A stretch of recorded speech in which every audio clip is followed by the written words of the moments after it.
शुभ, विविंश, खनी नेत्र, करंधम, अविकसित तथा मरुत के चरित्र। मार्कंडेय जी कहते हैं, राजा खनित्र के पुत्र शुभ ने भी राज्य पाने के बाद पिता की ही भांति धर्म पूर्वक प्रजाजनों का पालन किया। वे दानशील तथा अनेक यज्ञों के अनुष्ठान करने वाले थे। उन्होंने व्यवहार आदि के मार्ग में शत्रु और मित्र दोनों के प्रति समान भाव रखा। एक दिन महाराज शुभ अपने राज्य सिंहासन पर बैठे थे। उस समय सूतों एवं बंदी जनों ने कहा, महाराज, पूर्व काल में जैसे शुभ नाम के राजा हुए थे वैसे ही आप भी हैं। प्राचीन राजा शुभ ब्रह्मा जी के पुत्र थे। उनका चरित्र जैसा था वैसा ही वर्तमान महाराज का भी है। पहले के महाराज शुभ जो गौ और ब्राह्मणों से कर नहीं लेते थे तथा उन महात्मा ने प्रजा से प्राप्त हुए छठे भाग के द्वारा इस पृथ्वी पर अनेक यज्ञ किए थे। राजा बोले, मेरे जैसा कौन मनुष्य उन महात्मा राजाओं का पूर्ण रूप से अनुसरण कर सकेगा। तथापि उत्तम आचरण वाले पुरुषों के समान कार्य करने के लिए उद्योग अवश्य करना चाहिए। अतः इस समय मैं जो प्रतिज्ञा करता हूँ उसे सुनो। मैं महाराज शुभ के चरित्र का अनुसरण करूंगा तथा खेती का अभाव होने या उसका अभाव दूर होने पर 3 यज्ञों का अनुष्ठान करूंगा। मेरी यह प्रतिज्ञा संपूर्ण भूमंडल के लिए है।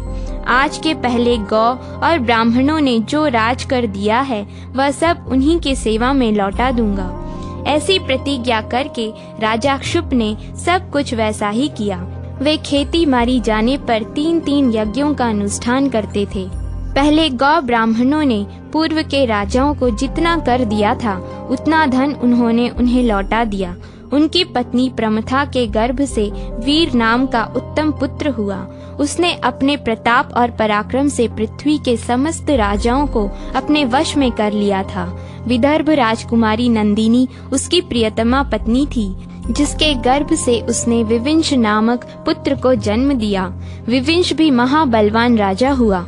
उसके शासन काल में आबादी अधिक हो जाने से समूची पृथ्वी मनुष्यों से भर गई थी। समय पर वर्षा होती, पृथ्वी पर खेती लहलहाया करती, खेती में अच्छे दाने लगते और दानों में पूर्ण रस भरे रहते थे। वे रस मनुष्यों के लिए पुष्टिकारक होते, किंतु वह पुष्टि उन्माद पैदा करने वाली नहीं होती थी। लोगों के पास जो धन का संग्रह होता वह उनके मद का कारण नहीं बनता था। विविंश के प्रताप से शत्रु सदा भयभीत रहते थे। प्रजा स्वस्थ थी और सुहृदय वर्ग भली भांति पूजित हो प्रसन्नता प्राप्त करता था। राजा विविंश बहुत से यज्ञों का अनुष्ठान तथा पृथ्वी का भली भांति पालन करके संग्राम में मृत्यु पाकर यहाँ से इंद्रलोक में चला गया। विविंश का पुत्र खनिनेत्र हुआ, जो महाबलवान और पराक्रमी था। उसके यज्ञों में गंधर्व गण विस्मित हो यह गाथा गाया करते थे, खनिनेत्र के समान दूसरा राजा इस पृथ्वी पर नहीं होगा, क्योंकि उन्होंने 10,000 यज्ञ पूर्ण करके समुद्र सहित यह सारी पृथ्वी दान कर दी थी। महात्मा ब्राह्मणों को समूची पृथ्वी का दान दे उन्होंने तपस्या से द्रव्य संग्रह किया और उनके द्वारा पृथ्वी को छुड़ाया। राजा खनिनेत्र ने 67,6767 यज्ञ किए थे और सब में प्रचुर दक्षिणा दी थी। राजा को कोई पुत्र नहीं था, इसलिए वे पाप नाशिनी गोमती के तट पर गए और वहां मन, वाणी एवं शरीर को संयम में रखकर घोर तपस्या करने लगे। संतान के लिए उन्होंने इंद्र का स्तवन किया। उनके स्तोत्र, तपस्या और भक्ति से संतुष्ट होकर इंद्र ने कहा, राजन, मैं तुम पर बहुत प्रसन्न हूँ, कोई वर मांगो। राजा बोले, देवेश्वर, मुझे कोई पुत्र नहीं है, अतः आपकी कृपा से मुझे पुत्र प्राप्त हो। वह पुत्र समस्त शस्त्रधारियों में श्रेष्ठ, अक्षय ऐश्वर्य से युक्त, धर्म पालक तथा धर्मज्ञ हो। इंद्र ने एवमस्तु कहकर आशीर्वाद दिया। राजा का मनोरथ पूर्ण हो गया। अब वे प्रजा का पालन करने के लिए अपने नगर में आए। वहां वे विधि पूर्वक यज्ञ का अनुष्ठान तथा धर्म पूर्वक प्रजा का पालन करने लगे। उस समय इंद्र की कृपा से उन्हें एक पुत्र हुआ, जिसका नाम उसके पिता ने बलाश्व रखा। फिर राजा ने पुत्र को संपूर्ण अस्त्र शस्त्रों की शिक्षा दी। पिता के मरने के बाद जब बलाश्व राज्य सिंहासन पर आसीन हुए, तब उन्होंने पृथ्वी के संपूर्ण राजाओं को अपने वश में कर लिया। परंतु बहुत से पराक्रमी राजा जो सब प्रकार के साधन और धन से संपन्न थे, एक साथ मिल गए और उन्होंने राजा बलाश्व को उनकी ही राजधानी में घेर लिया। नगर पर घेरा पड़ जाने से राजा बलाश्व को बड़ा क्रोध हुआ, परंतु उनका खजाना खाली हो चुका था। इसलिए सैनिक बल की कमी हो जाने से वे अत्यंत विकल हो गए थे। जब उन्हें कोई और शरण नहीं दिखाई दी, तब वे आर्त हो दोनों हाथ मुंह के आगे करके जोर जोर से सांस लेने लगे। फिर तो उनके हाथ की अंगुलियों के छिद्र से मुख की वायु से प्रेरित हो सैकड़ों योद्धा, रथ, हाथी और घोड़े निकलने लगे। क्षण भर में राजा का सारा नगर बहुत बड़ी सेना से भर गया। तब उस विशाल सेना के साथ नगर से बाहर निकलकर उन्होंने उन शत्रु राजाओं को परास्त किया और सबको अपने अधीन करके उन पर कर लगा दिया। कर का दमन करने से उन्होंने शत्रुओं का दाह करने वाली सेना उत्पन्न की थी। इसलिए वे राजा बलाश्व करंधम कहलाने लगे। करंधम धर्मात्मा, सब प्राणियों के मित्र तथा तीनों लोकों में विख्यात थे। जब राजा संकट में पड़े थे, तब साक्षात उनके धर्म ने उनके पास पहुंचकर शत्रुनाशक सेना प्रदान की थी और फिर स्वयं ही उसे अदृश्य कर दिया। राजा वीर्यचंद्र की सुंदरी कन्या वीरा ने, जो उत्तम व्रतों का पालन करने वाली थी, स्वयंवर में महाराज करंधम का वरण किया था। उसके गर्भ से महाराज ने अविक्षित नामक पुत्र उत्पन्न किया। उसके इस नाम का प्रसंग सुनो। पुत्र उत्पन्न होने पर राजा करंधम ने उसके ग्रह आदि के विषय में ज्योतिषियों से पूछा। तब ज्योतिषियों ने कहा, महाराज, आपका पुत्र उत्तम मुहूर्त, श्रेष्ठ नक्षत्र और शुभ लग्न में उत्पन्न हुआ है। अतः यह महान पराक्रमी, परम सौभाग्यवान तथा अधिक बलशाली होगा। बृहस्पति और शुक्र 7वें स्थान में तथा चंद्रमा 4थे स्थान में रहकर इस बालक को देखते हैं। 11वें स्थान में स्थित बुध भी इसको देखते हैं। सूर्य, मंगल और शनिश्चर की इस पर दृष्टि नहीं है। अतः यह सब प्रकार की संपत्तियों से युक्त होगा। ज्योतिषियों की बात सुनकर राजा करंधम के मन में बड़ी प्रसन्नता हुई। वे बोले, इसे बृहस्पति और बुध देखते हैं और सूर्य, शनिश्चर एवं मंगल से वह अविक्षित है, इसलिए इसका नाम अविक्षित होगा। करंधम के पुत्र अविक्षित वेद वेदांगों के पारंगत विद्वान हुए। उन्होंने मुनिवर कण्व के पुत्र से संपूर्ण अस्त्र विद्या की शिक्षा ग्रहण की। वे रूप में अश्विनी कुमार, बुद्धि में बृहस्पति, कांति में चंद्रमा, तेज में सूर्य, धैर्य में समुद्र और क्षमा में पृथ्वी के समान थे। वीरता में तो उनकी समानता करने वाला कोई था ही नहीं। एक समय की बात है, वे वैदिश के राजा विशाल की कन्या वैशालिनी को प्राप्त करने के लिए उसके स्वयंवर में गए। वह सुंदर दांतों वाली सुंदरी समस्त राजाओं की उपेक्षा करके चली जा रही थी। इतने में ही अविक्षित ने उसे बलपूर्वक पकड़ लिया। उन्हें अपने बल का बहुत अभिमान था। उनके इस कार्य से अन्य समस्त राजाओं का, जो बहुत बड़ी संख्या में एकत्रित थे, अपमान हुआ। अतः वे खिन्न होकर एक दूसरे से कहने लगे, अनेक बलशाली राजाओं के होते हुए किसी एक के द्वारा नारी का अपहरण हो और आप लोग उसे क्षमा कर दें, यह तो धिक्कार देने योग्य बात है। क्षत्रिय वह है जो दुष्ट पुरुषों से सताए जाने वाले की रक्षा करे, उनकी क्षति न होने दे।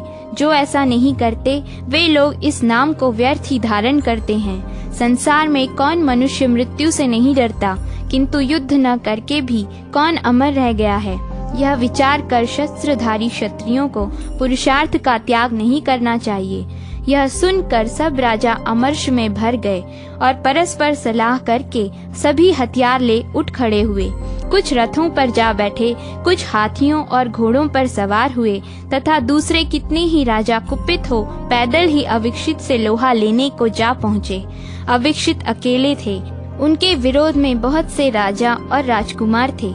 उनमें बड़ा भयंकर संग्राम हुआ। तलवार, शक्ति, गदा और धनुष बाण लिए हुए समस्त राजा अविक्षित पर प्रहार करने लगे तथा राजकुमार अविक्षित भी अकेले ही उन सभी राजाओं से भिड़ गए और सैकड़ों बाणों से मारकर उन्हें घायल करने लगे। अविक्षित ने किसी की बाह काट डाली, किसी की गर्दन उड़ा दी, किसी की छाती छेद डाली और किसी के वक्ष में प्रहार किया। शत्रुओं के आते हुए बाणों को वे बाण मारकर 2 टुकड़े कर देते थे, किसी की तलवार काट देते और किसी का धनुष खंडित कर देते थे। कोई राजकुमार अपना कवच कट जाने के कारण पलायन कर गया, दूसरा अविक्षित के बाणों से घायल होकर पैदल ही रणभूमि से भाग गया। इस प्रकार जब राजाओं की सारी मंडली व्याकुल हो गई, तब 700 वीर मरने का निश्चय करके युद्ध के लिए डट गए। उन सब को अपने उत्तम कुल, युवावस्था तथा शौर्य की लाज रखनी थी। जब सारी सेना परास्त होकर भागने लगी, तब वे ही 700 राजा एक साथ मिलकर अविक्षित से युद्ध करने लगे। अविक्षित अत्यंत क्रोध में भरकर धर्म युद्ध के नियम से लड़ने लगे। उन्होंने उन सब के हथियारों और कवचों को काट गिराया। तब उन राजाओं ने धर्म से विमुख हो चारों ओर अविक्षित को घेर लिया और सब ओर से उन्हें हजारों बाणों से बींधने लगे। बहुतों के प्रहार से पीड़ित हो वे अत्यंत व्याकुल हो उठे और अत्यंत विह्वल होकर पृथ्वी पर गिर पड़े। इस अवस्था में उन सब ने मिलकर धर्म पूर्वक उन्हें बांध लिया और राजा विशाल के साथ वैदिश नगर में प्रवेश किया। तदनंतर राजा करंधम, उनकी पत्नी वीरा तथा अन्य राजाओं ने अविक्षित के बांधे जाने का समाचार सुना। कुछ लोगों ने करंधम से कहा, महाराज, वे सभी राजा वध करने के योग्य हैं, जिन्होंने अधिक संख्या में सम्मिलित होकर अकेले राजकुमार को अधर्म पूर्वक बांधा है। दूसरे बोले, आप चुपचाप बैठे क्यों हैं? शीघ्र ही सेना तैयार कीजिए। दुष्ट विशाल को तथा वहां आए हुए अन्य समस्त राजाओं को भी बांध लीजिए। उन सब की यह बात सुनकर वीर पुत्रा वीरा ने, जो वीर वंश में उत्पन्न एवं वीर पति की पत्नी थी, हर्ष में भरकर कहा, राजाओं, मेरे पुत्र ने जो समस्त राजाओं को जीतकर जो बलपूर्वक कन्या को अपने अधिकार में कर लिया है, यह ठीक ही किया है। इसके लिए मन में चिंता करने की आवश्यकता नहीं है। उसका युद्ध में बंदी होना प्रशंसा की ही बात है। अब तुम लोगों के मस्तक पर भी अस्त्र शस्त्रों के गिरने का समय आ पहुंचा है। युद्ध के लिए शीघ्रता करो, अपने अपने रथों पर सवार हो जाओ। हाथी, घोड़े और सारथियों को भी जल्दी तैयार करो, विलंब नहीं होना चाहिए। जो सबको परास्त करके शोभा पाता है वही शूर है। जैसे सूर्य अंधकार को दूर करके प्रकाशित होता है, उसी प्रकार शूरवीर शत्रुओं को हराकर यशस्वी होता है। इस प्रकार पत्नी के उत्साहित करने पर राजा करंधम ने पुत्र के शत्रुओं का वध करने के लिए सेना को तैयार होने की आज्ञा दी। तदनंतर उनका विशाल और उनके साथियों के साथ घोर युद्ध हुआ। 3 दिन तक युद्ध होने के पश्चात विशाल और उनके सहायक राजाओं का मंडल जब प्रायः पराजित हो गए, तब राजा विशाल हाथ में अर्घ्य लेकर महाराज करंधम के पास आए। उन्होंने बड़े प्रेम से करंधम का पूजन किया। उनका पुत्र अविक्षित बंधन से मुक्त कर दिया गया। राजा ने एक रात वहां बड़े सुख से व्यतीत की। दूसरे दिन राजा विशाल अपनी कन्या को साथ लेकर महाराज करंधम के पास उपस्थित हुए। उस समय अविक्षित ने अपने पिता के सामने ही कहा, मैं इसको तथा दूसरी किसी युवती को भी अब ग्रहण नहीं करूंगा, क्योंकि इसके देखते देखते शत्रुओं द्वारा युद्ध में परास्त हो गया। अब आप किसी और के साथ इसका विवाह कर दें, अथवा यह उस पुरुष का वरण करे जिसका यश और पराक्रम अखंडित हो तथा जिसे शत्रुओं के हाथ से अपमानित न होना पड़ा हो।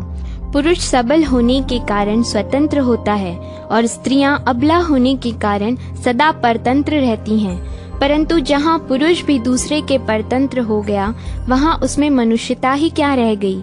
जब इसके सामने ही राजाओं ने मुझे पृथ्वी पर गिरा दिया, तब अब मैं इसे अपना मुंह कैसे दिखाऊंगा। अविक्षित के ऐसा कहने पर राजा विशाल ने अपनी पुत्री से कहा, बेटी, इन महात्मा की बात तुमने सुनी है ना।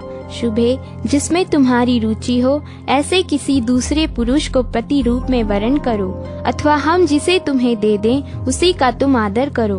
कन्या बोली, पिताजी, यद्यपि संग्राम में इनके यश और पराक्रम की हानि हुई है, तथापि ये उसमें धर्मानुकूल बर्ताव करते रहे हैं। ये अकेले थे तो भी बहुतों ने मिलकर इन्हें परास्त किया है, अतः वास्तव में इनकी पराजय हुई यह कहना ठीक नहीं है। युद्ध के लिए जब बहुत से राजा आए तब ये उसमें सिंह की भांति अकेले घुस गए और निरंतर डट कर सामना करते रहे।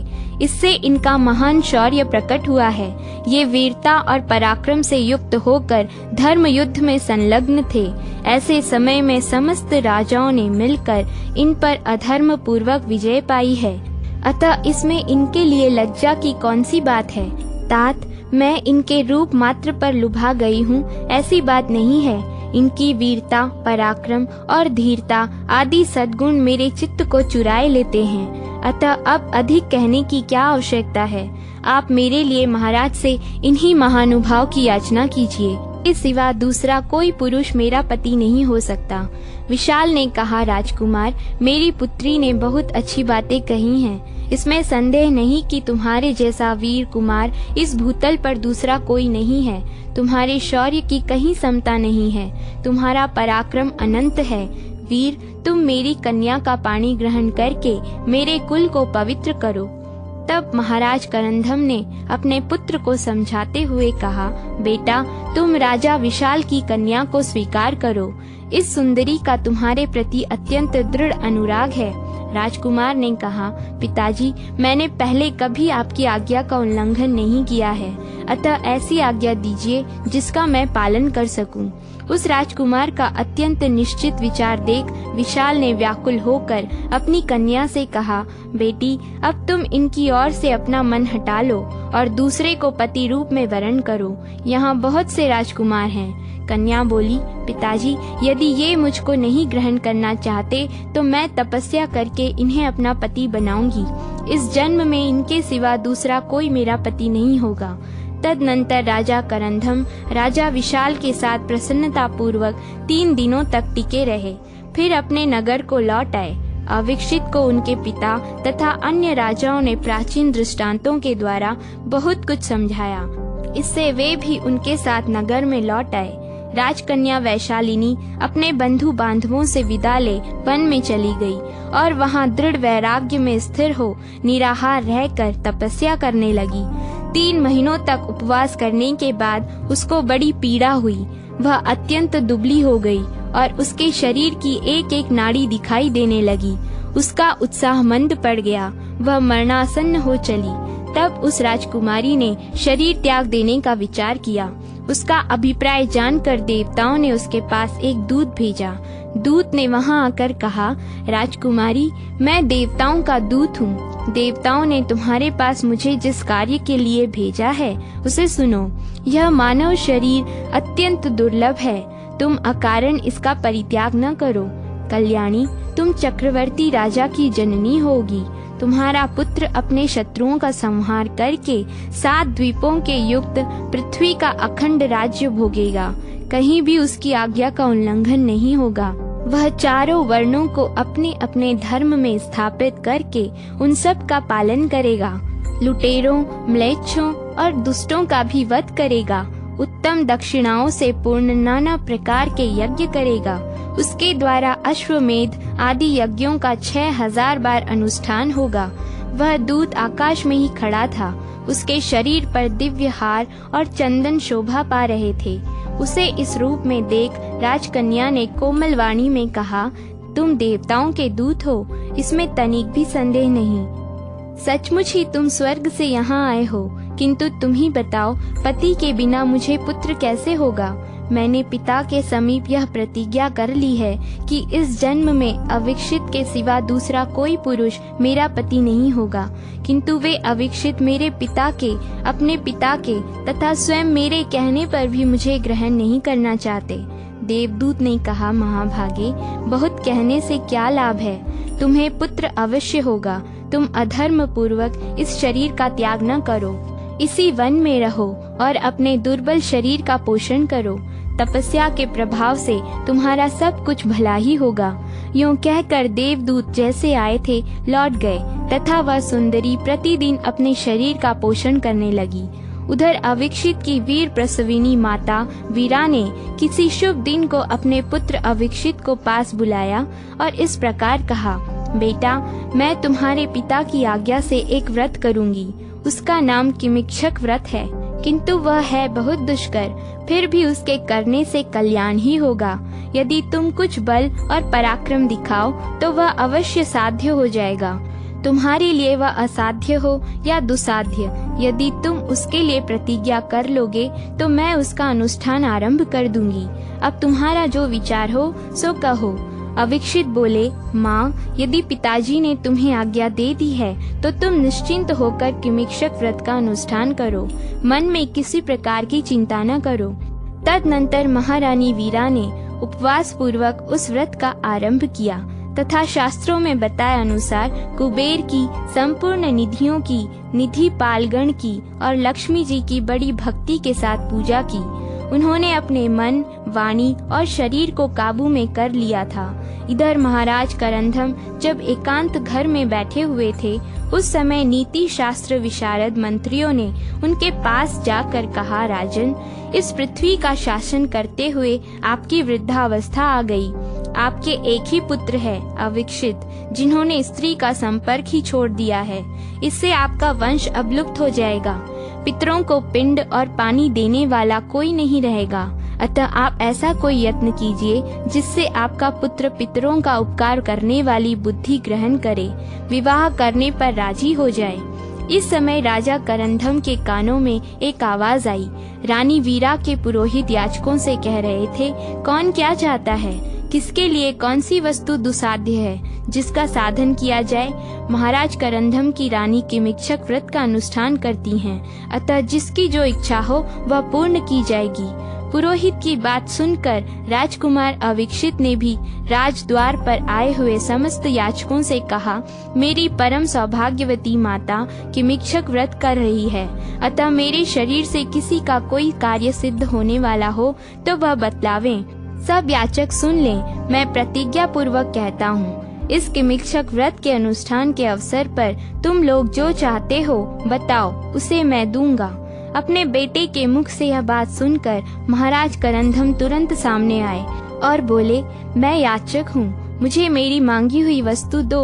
अविक्षित बोले, तात, आपको क्या देना है, बतलाइए। मेरा कर्तव्य दुष्कर हो, साध्य हो अथवा अत्यंत दुसाध्य हो, बताइए, मैं उसे पूर्ण करूँगा। राजा ने कहा, यदि तुम सत्य प्रतिज्ञ हो और सबको इच्छा अनुसार दान देते हो तो मेरी गोद में पौत्र का मुंह दिखाओ। अविक्षित बोले, महाराज, मैं आपका एक ही पुत्र हूँ और ब्रह्मचर्य का पालन मेरा व्रत है। मेरे कोई पुत्र है ही नहीं, फिर आपको पौत्र का मुख कैसे दिखाऊं? राजा ने कहा, बहुत कहने से क्या लाभ, तुम ब्रह्मचर्य को छोड़ो और अपनी माता की इच्छा अनुसार मुझे पौत्र का मुख दिखाओ। मार्कंडेय जी कहते हैं, जब पुत्र के बहुत कहने पर भी राजा ने दूसरी कोई वस्तु नहीं मांगी, तब उन्होंने कहा, पिताजी, मैं आपको किमिक्षक दान देकर बड़े संकट में पड़ गया। अब निर्लज्ज होकर फिर विवाह करूंगा।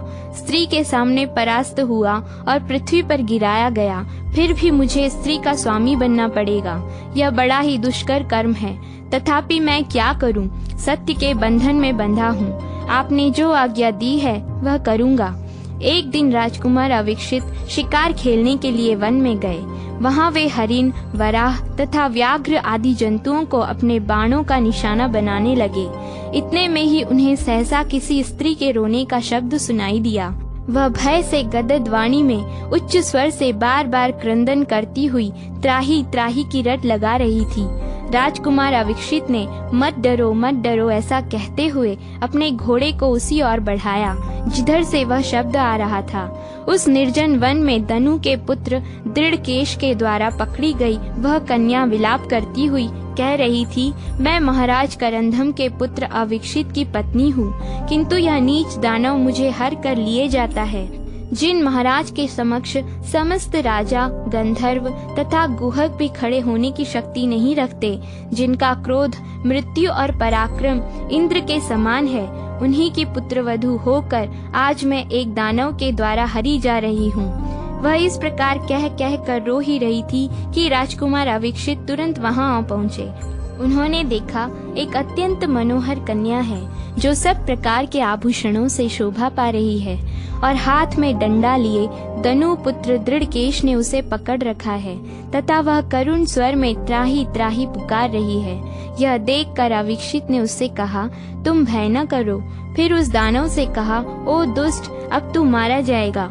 भूमंडल के समस्त राजा जिनके प्रताप के सामने मस्तक झुकाते हैं, उन महाराज करंधम के राज्य में कौन दुष्ट जीवित रह सकता है। राजकुमार को श्रेष्ठ धनुष लिए आया देख वह कृशांगी युवती बार बार कहने लगी, आप मुझे बचाइए, यह दुष्ट मुझे हर कर लिए जाता है।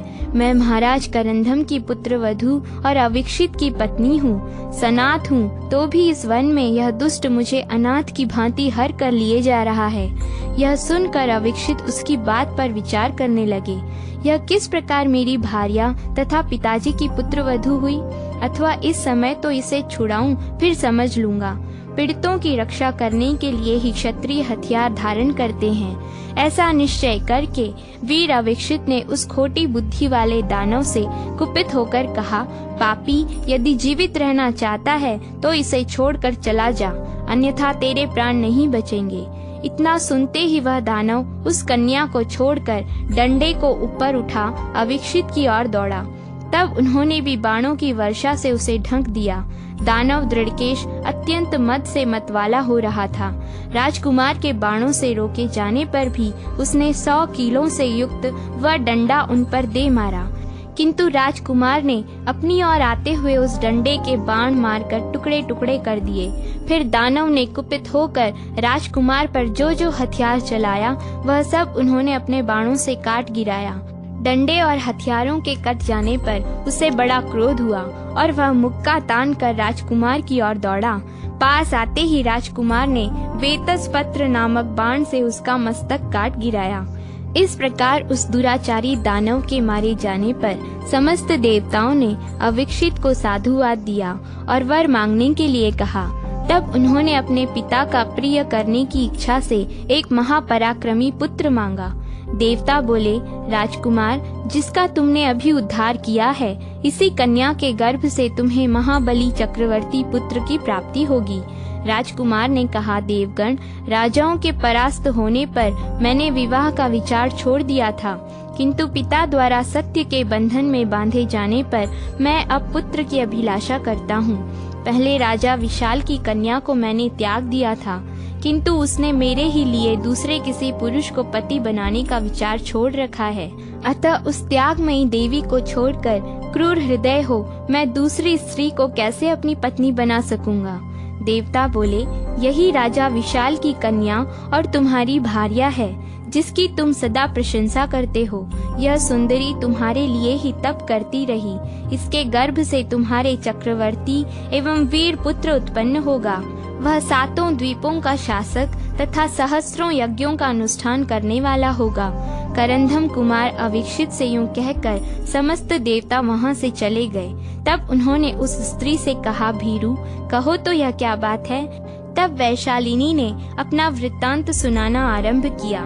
नाथ, आपने जब मुझे त्याग दिया तो इस जीवन से वैराग्य हो गया और मैं बंधु बांधवों को छोड़कर वन में चली आई। वीर, यहाँ तपस्या करते करते मैंने अपना शरीर सुखा दिया और तब इसे त्याग देने को उद्धत हो गई। इसी समय देवताओं के दूत ने आकर मुझे रोका और कहा, तुम्हें महाबलवान चक्रवर्ती पुत्र प्राप्त होगा, जो देवताओं को तृप्त करेगा और असुरों का संहार करेगा। इस प्रकार देवदूत ने जब देवताओं की आज्ञा सुनाई, तब आपके समागम की आशा से मैंने इस देह का त्याग नहीं किया।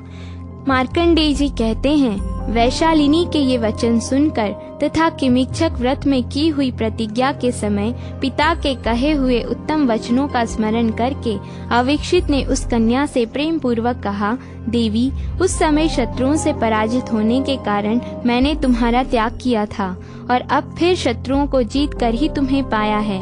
अब बताओ क्या करूं? इसी अवसर पर मैं नामक गंधर्व श्रेष्ठ अप्सराओं तथा अन्य गंधर्वों के साथ वहां आया। गंधर्व बोला, राजकुमार, यह कन्या वास्तव में मेरी पुत्री भामिनी है। महर्षि अगस्त के शाप से यह राजा विशाल की पुत्री हुई थी। बचपन में खेलते समय इसने अगस्त्य मुनि को कुपित कर दिया था। तब उन्होंने शाप देते हुए कहा, जा तू मनुष्य योनि में उत्पन्न होगी। तब हम लोगों ने मुनि को प्रसन्न करते हुए कहा, ब्रह्मर्षि, अभी यह निरी बालिका है, इसे भले बुरे का विवेक नहीं है, तभी इसके द्वारा आपका अपराध बन गया है, अतः इसके ऊपर कृपा कीजिए। तब उन महामुनि ने कहा, बालिका समझकर ही मैंने इसे बहुत थोड़ा शाप दिया है, अब यह टल नहीं सकता। यही महर्षि का शाप था जिससे यह मेरी पुत्री भामिनी राजा विशाल के भवन में उत्पन्न हुई। इसके लिए ही मैं यहाँ उपस्थित हुआ हूँ। आप मेरी इस कन्या को ग्रहण कीजिए, इससे आपको चक्रवर्ती पुत्र की प्राप्ति होगी। तब बहुत अच्छा कहकर राजकुमार ने विधि पूर्वक उसका पानी ग्रहण किया। उस समय वहाँ तुम्बुरु मुनि ने हवन किया। देवता और गंधर्व गीत गाते रहे, मेघों ने फूलों की वर्षा की और देवताओं के बाजे बजते रहे। विवाह के पश्चात दोनों दंपति महात्मा मय के साथ गंधर्व लोक में गए। अविक्षित अपनी पत्नी के साथ कभी अत्यंत रमणीय नगरोद्यान में और कभी पर्वत की उपत्यका में विहार करने लगे। वहाँ मुनि, गंधर्व और किन्नर लोग उन दोनों के लिए भोजन की सामग्री, चंदन, वस्त्र, माला और पीने योग्य पदार्थ आदि उत्तम वस्तुएं प्रस्तुत किया करते थे। मनुष्यों के लिए दुर्लभ गंधर्व लोक में अविक्षित इस प्रकार भामिनी के साथ विहार करते रहे। कुछ समय के बाद भामिनी ने वीर अविक्षित के पुत्र को जन्म दिया। उस महापराक्रमी पुत्र का जन्म होने पर उससे कार्य सिद्धि की अपेक्षा रखने वाले गंधर्वों के यहाँ बड़ा भारी उत्सव हुआ। उसमें देवता तथा निर्मल देवर्षि भी पधारे। पाताल से नागराज, शेष, वासुकी और तक्षक भी आए। देवता, असुर, यक्ष और गुहकों में जो जो प्रधान थे वे सब उपस्थित हुए। सभी मरुदगण भी पधारे थे। तुम्बुरु ने उस बालक का जात कर्म आदि करके स्तुति पूर्वक स्वस्ति वाचन किया और कहा, आयुष्मान, तुम चक्रवर्ती, महापराक्रमी, महाबाहु एवं महाबलवान होकर समस्त पृथ्वी का शासन करो। वीर, ये इंद्र आदि लोकपाल तथा महर्षि तुम्हारा कल्याण करें और तुम्हें शत्रु नाशक शक्ति प्रदान करें। पूर्व दिशा में बहने वाले मरुत, जिसमें धूल का समावेश नहीं होता, तुम्हारा कल्याण करें। दक्षिण दिशा के निर्मल मरुत तुम्हें स्वस्थ रखें। पश्चिम के मरुत तुम्हें उत्तम पराक्रम दें तथा उत्तर के मरुत तुम्हें उत्कृष्ट बल प्रदान करें। इस प्रकार स्वस्त्ययन के पश्चात आकाशवाणी हुई। पुरोहित ने मरुत्तव का अनेक बार प्रयोग किया है, इसलिए यह बालक पृथ्वी पर मरुत के नाम से विख्यात होगा। भूमंडल के सभी राजा इसकी आज्ञा के अधीन रहेंगे और यह वीर सब राजाओं का सिरमौर बना रहेगा। अन्य भूपालों को जीतकर यह महापराक्रमी चक्रवर्ती होगा और 7 द्वीपों वाली समूची पृथ्वी का उपभोग करेगा। यज्ञ करने वाले राजाओं में यह प्रधान होगा तथा समस्त नरेशों में इसका शौर्य और पराक्रम सबसे अधिक होगा। देवताओं में से किसी ने यह आकाशवाणी की थी। इसे सुनकर ब्राह्मण, गंधर्व तथा बालक के माता पिता बहुत प्रसन्न हुए। तदनंतर राजकुमार अविक्षित अपने प्रिय पुत्र को गोद में ले गंधर्वों के साथ ही अपने पिता के नगर में आए। पिता के घर में पहुंचकर उन्होंने उनके चरणों में आदर पूर्वक मस्तक झुकाया तथा लज्जावती भामिनी ने भी श्वशुर के चरणों में प्रणाम किया। उस समय राजा करंधम धर्मासन पर विराजमान थे। अविक्षित ने पुत्र को लेकर कहा, पिताजी, माता के किमिक्षक व्रत में मैंने जो प्रतिज्ञा की थी उसके अनुसार अब आप गोद में लेकर इस पौत्र का मुख देखिए। यूं कहकर उन्होंने पिता की गोद में बालक को रख दिया और उसके जन्म का सारा वृत्तांत ठीक ठीक कह सुनाया। राजा करंधम के नेत्रों में आनंद के आंसू छलक आए। उन्होंने पौत्र को छाती से लगाकर अपने भाग्य की प्रशंसा करते हुए कहा, मैं बड़ा ही सौभाग्यशाली हूँ। इसके बाद उन्होंने वहाँ आए हुए गंधर्वों का अर्घ्य आदि के द्वारा सत्कार किया। उस समय उनको और किसी बात की याद नहीं रही। उस नगर में पुरवासियों के घर घर में महान आनंद छा गया। सब प्रसन्न होकर कहते थे, हमारे महाराज के पोता हुआ है। राजा करंधम ने हर्षमग्न होकर ब्राह्मणों को रत्न, धन, गौ, वस्त्र और आभूषण दान किए। वह बालक शुक्ल पक्ष के चंद्रमा की भांति प्रतिदिन बढ़ने लगा। उसे देखकर पिता आदि को बड़ी प्रसन्नता होती थी।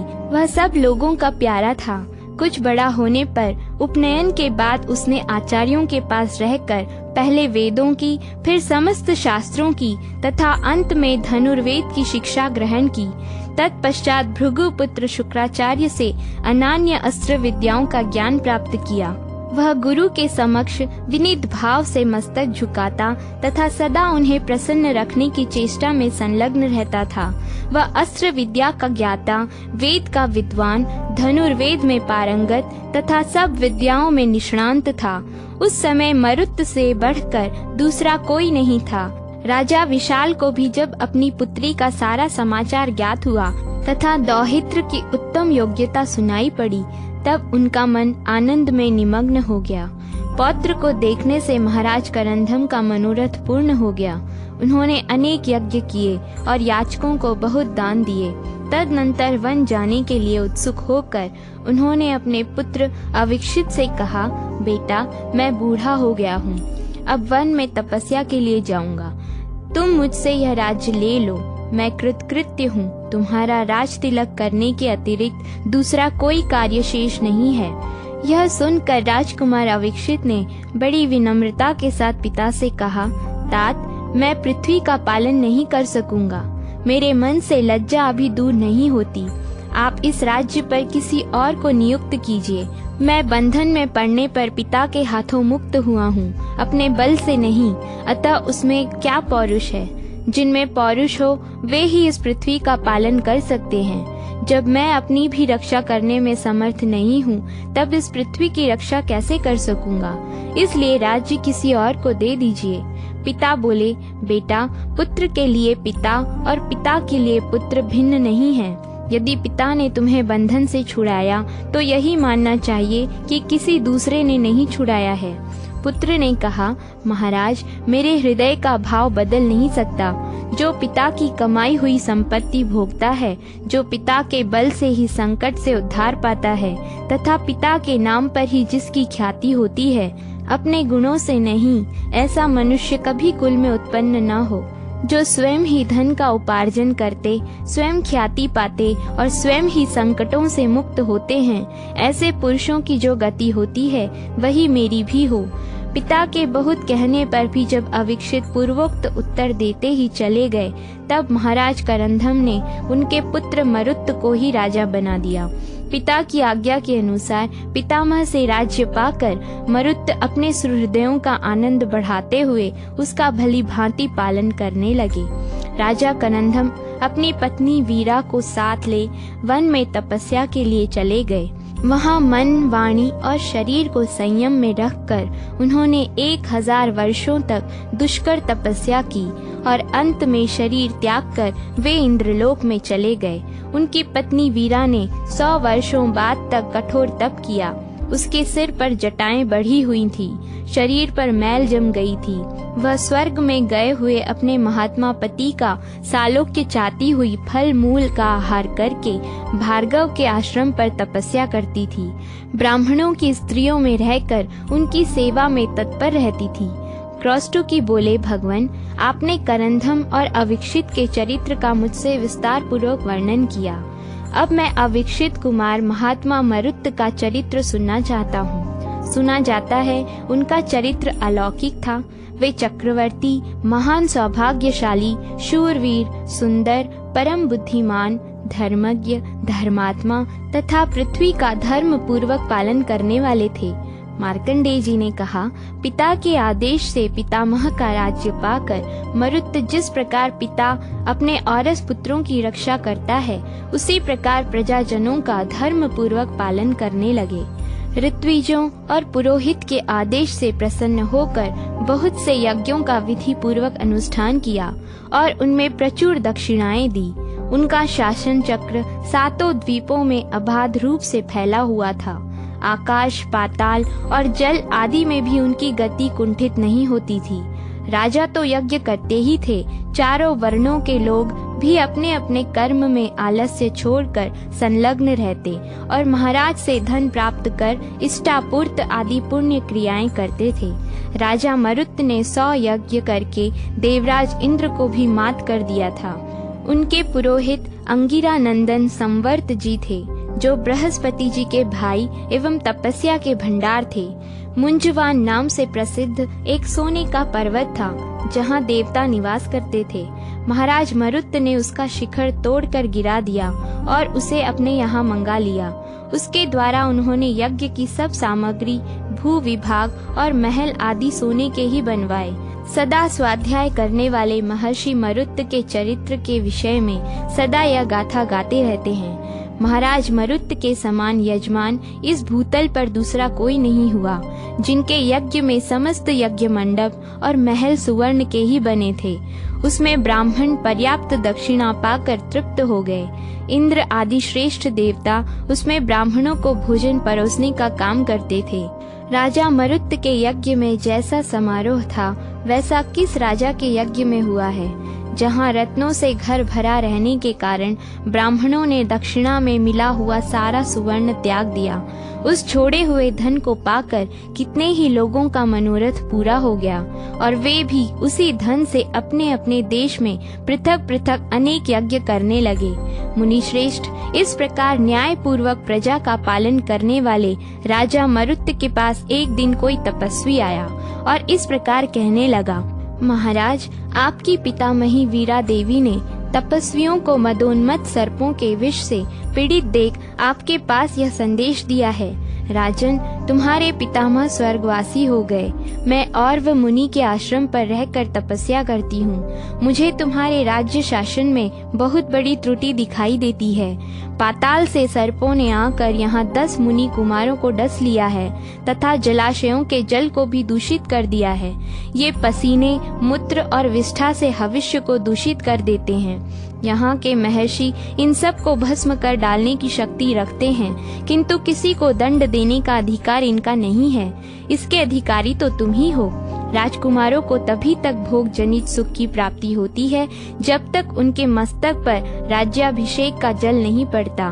कौन मित्र है, कौन शत्रु है, मेरे शत्रु का बल कितना है, मैं कौन हूँ, मेरे मंत्री कौन है, मेरे पक्ष में कौन कौन से राजा हैं, वे मुझसे विरक्त हैं या अनुरक्त, शत्रुओं ने उन्हें फोड़ तो नहीं लिया है, शत्रु पक्ष के लोगों की भी क्या स्थिति है, मेरे इस नगर अथवा राज्य में कौन मनुष्य श्रेष्ठ है, कौन धर्म कर्म का आश्रय लेता है, कौन मूढ़ है तथा किसका बर्ताव उत्तम है, किसको दंड देना चाहिए, कौन पालन करने योग्य है, किन मनुष्यों पर सदा मुझे दृष्टि रखनी चाहिए।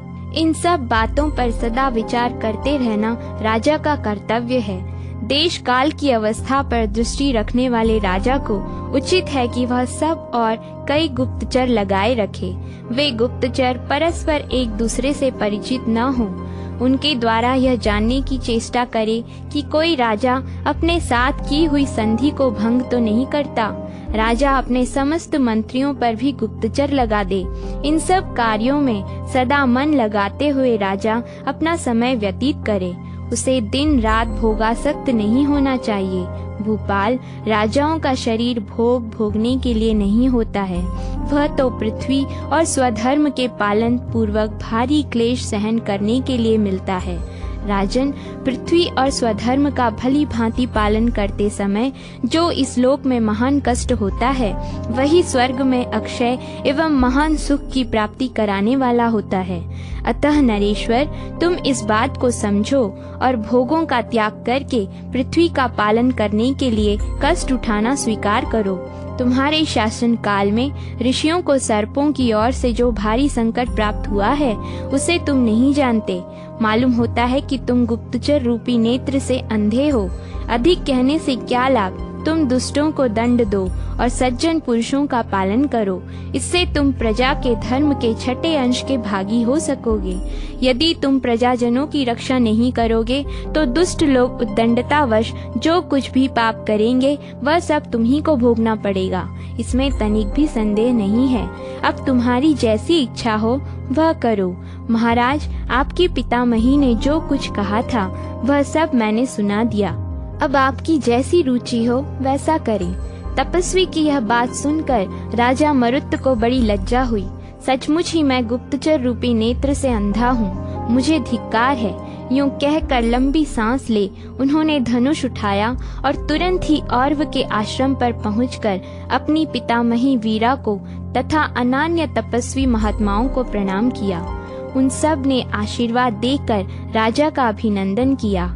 तत्पश्चात सर्पों के काटने से मरकर पृथ्वी पर पड़े हुए 7 तपस्वियों को देख उन सब के सामने मरुत ने बारंबार अपनी निंदा की और कहा, मेरे पराक्रम की अवहेलना करके ब्राह्मणों के साथ द्वेष करने वाले दुष्ट सर्पों की मैं जो दुर्दशा करूंगा उसे देवता, असुर और मनुष्यों सहित संपूर्ण संसार देखे।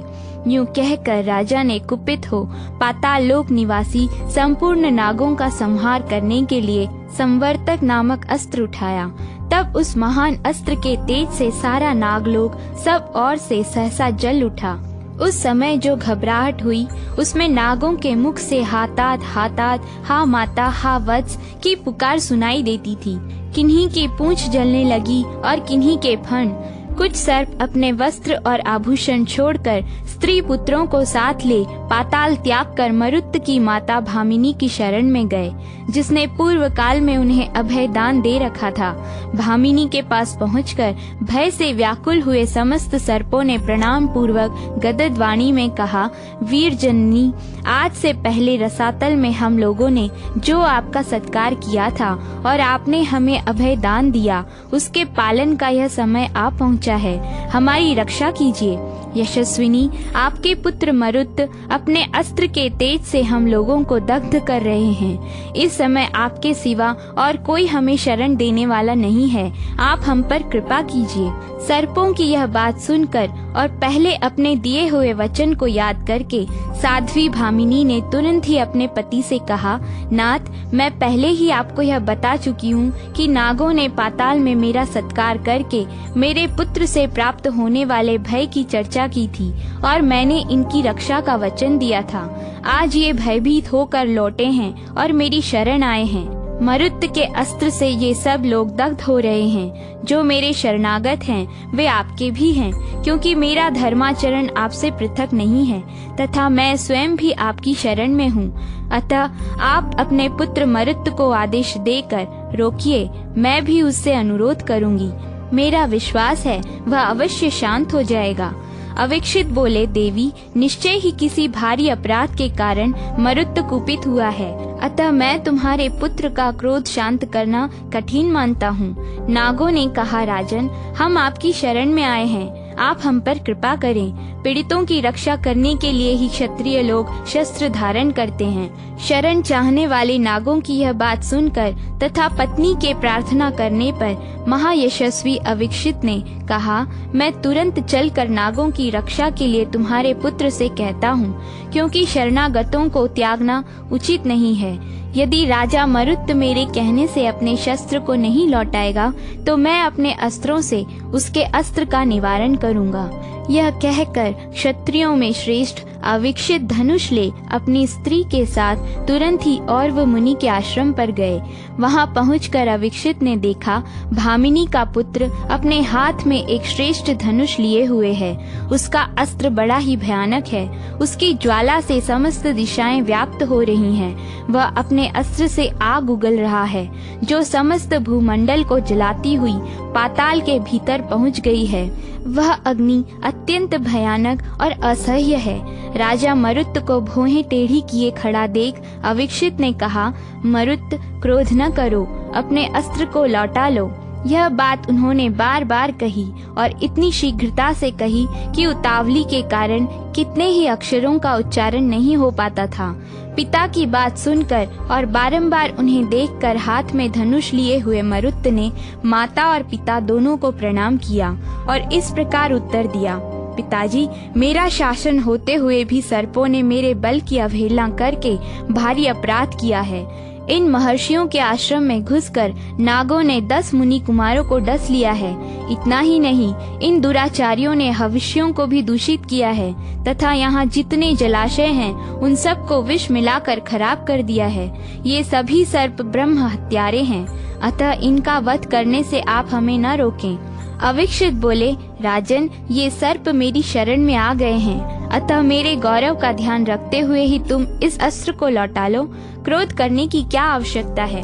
मरुत ने कहा, पिताजी, ये दुष्ट और अपराधी हैं, इन्हें क्षमा नहीं करूँगा। जो राजा दंडनीय पुरुषों को दंड देता और साधु पुरुषों का पालन करता है वह पुण्य लोकों में जाता है, तथा जो अपने कर्तव्य की उपेक्षा करता है वह नरकों में पड़ता है।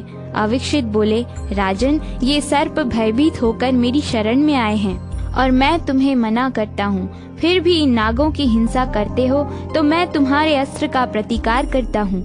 मैंने भी अस्त्र विद्या सीखी है। पृथ्वी पर केवल तुम ही अस्त्रवेत्ता नहीं हो, भला मेरे आगे तुम्हारा पुरुषार्थ क्या है? यह कहकर क्रोध से लाल आंखें किए अविक्षित ने धनुष चढ़ाया और उस पर कालास्त्र का संधान किया। फिर तो समुद्र और पर्वतों सहित समूची पृथ्वी, जो संवरता अस्त्र से संतप्त हो रही थी, कालास्त्र का संधान होते ही कांप उठी। मरुत ने भी पिता द्वारा उठाए हुए कालास्त्र को देखकर कहा, तात, मैंने तो दुष्टों को दंड देने के लिए यह अस्त्र उठाया है, आपका वध करने के लिए नहीं। फिर आप मुझ पर कालास्त्र का प्रयोग क्यों करते हैं? महाभाग, मुझे प्रजाजनों का पालन करना है, आप क्यों मेरा वध करने के लिए अस्त्र उठाते हैं? अविक्षित बोले, हम शरणागतों की रक्षा करने पर तुल गए हैं और तुम इसमें विघ्न डालने वाले हो, अतः मैं तुम्हें जीवित नहीं छोड़ूंगा। जो शरण में आए हुए पीड़ित मनुष्य पर, वह शत्रु पक्ष का ही क्यों न हो, दया नहीं दिखाता, उस पुरुष के जीवन को धिक्कार है। मैं क्षत्रिय हूँ, ये भयभीत होकर मेरी शरण में आए हैं और तुम ही इनके अपकारी हो, फिर तुम्हारा वध क्यों न किया जाए? मरुत ने कहा, मित्र, बांधव, पिता अथवा गुरु भी यदि प्रजा पालन में विघ्न डाले तो राजा के द्वारा वह मार डालने योग्य है। अतः पिताजी, मैं आप पर प्रहार करूंगा, आप मुझ पर क्रोध न कीजिएगा। मुझे अपने धर्म का पालन मात्र करना है, आप पर मेरा रत्ती भर भी क्रोध नहीं है। उन दोनों को एक दूसरे का वध करने के लिए दृढ़ संकल्प देख भार्गव आदि मुनि बीच में आ पड़े और मरुत से बोले, तुम्हें अपने पिता पर हथियार चलाना उचित नहीं है। फिर अविक्षित से बोले, आपको भी अपने विख्यात पुत्र का वध नहीं करना चाहिए। मरुत ने कहा, ब्राह्मणों, मैं राजा हूँ, मुझे दुष्टों का वध और साधु पुरुषों की रक्षा करनी है। ये सर्प लोग दुष्ट हैं, अतः मेरा इसमें क्या अपराध है? अविक्षित बोले, मुझे शरणागतों की रक्षा करनी है और यह उन्हीं शरणागतों का वध करता है, अतः मेरा पुत्र होने पर भी अपराधी है। ऋषियों ने कहा, ये नाग कह रहे हैं कि दुष्ट सर्पों ने जिन ब्राह्मणों को काट खाया है उन्हें हम जीवित किए देते हैं, अतः युद्ध करने की आवश्यकता ही नहीं है। आप दोनों श्रेष्ठ राजा प्रसन्न हो। इसी समय वीरा ने आकर अपने पुत्र अविक्षित से कहा, वत्स, मेरे कहने से ही तुम्हारा पुत्र इन नागों का वध करने के लिए उद्यत हुआ है। यदि मरे हुए ब्राह्मण जीवित हो जाते हैं तो अपना कार्य सिद्ध हो जाएगा और तुम्हारे शरणागत सर्प जीवित छूट जाएंगे। तब नागों ने विष खींचकर दिव्य औषधियों के प्रयोग से उन ब्राह्मणों को जीवित कर दिया। तदनंतर राजा मरुत ने पुनः अपने माता पिता के चरणों में प्रणाम किया। अविक्षित ने भी मरुत को प्रेम पूर्वक हृदय से लगा लिया और कहा, वत्स, तुम शत्रुओं का मान मर्दन करो, चिरकाल तक पृथ्वी का पालन करते रहो, पुत्र और पौत्रों के साथ आनंद भोगो तथा तुम्हारे कोई शत्रु न हो। इसके बाद ब्राह्मणों और वीरा की आज्ञा ले अविक्षित, मरुत और भामिनी रथ पर आरूढ़ हुए और अपनी राजधानी को चले गए। धर्मात्माओं में श्रेष्ठ महाभागा पतिव्रता वीरा भी भारी तपस्या करके पति के लोक में चली गईं। राजा मरुत ने भी काम, क्रोध आदि 6 शत्रुओं को जीतकर धर्म पूर्वक पृथ्वी का पालन किया। महाबली महाराज मरुत का ऐसा ही पराक्रम था। 7 द्वीपों में कहीं भी उनकी आज्ञा का उल्लंघन नहीं होता था। उनके समान दूसरा कोई राजा न हुआ है न होगा। वे सत्व तथा पराक्रम से युक्त और महान तेजस्वी थे। द्विजश्रेष्ठ महात्मा मरुत के उत्तम जन्म एवं चरित्र की यह कथा सुनने से मनुष्य सब पापों से मुक्त हो जाता है।